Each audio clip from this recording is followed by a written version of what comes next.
Voilà donc un cas de cataracte et glaucome chez un patient avec un petit chémosis, comme vous voyez sur une péribulbaire, qu'on élimine déjà au départ.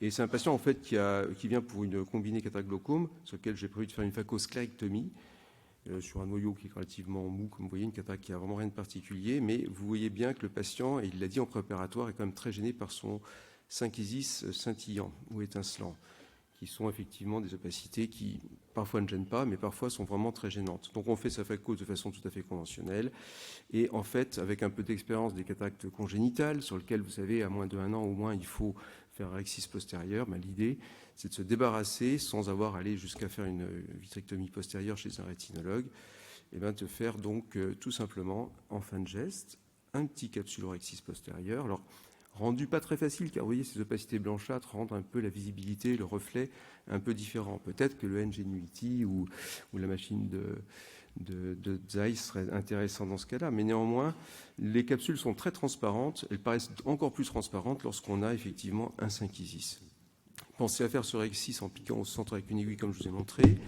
Le faire un peu plus petit que le rexis antérieur, bien entendu. Et par là, on fait une vitrectomie bimanuelle avec le vitrectome antérieur, en commençant par l'aspiration. Comme vous voyez, je n'irrigue pas au départ, et j'irrigue seulement dans un deuxième temps pour ne pas faire remonter de vitrée, en fait, pour éviter les mèches éventuelles. Et là, pas besoin de Kenacort, parce que de toute façon, vous avez un vitré qui est naturellement coloré. On met du visqueux, on met un implant dans le sac en intercapsulaire, qui peut être un implant torique. D'ailleurs, ça m'est arrivé dans quelques cas. Bon, j'en fais pas beaucoup, ça m'est arrivé, je crois, 2 ou 3 fois de faire ce genre de geste, mais je trouvais que c'était assez intéressant de pouvoir se débarrasser d'une partie de la gêne fonctionnelle donnée par ce synchisis, comme vous imaginez. Et ça n'empêche pas ensuite, l'implantation se fait un peu doucement, on essaye de se mettre, si possible, déjà la première anse dans le sac. La deuxième, il faut faire attention, vous voyez une pupille qui se resserre un peu, de bien être en intercapsulaire, remettre un peu de visqueux au besoin. Il ne faut surtout pas faire une implantation in-out, sinon vous risquez une gêne fonctionnelle, là pour le coup, qui serait importante. Voilà, et puis on fait en fait à la fin, après regonfler le globe oculaire avec du viscoélastique, la sclérectomie sans difficulté, bien pelée, etc.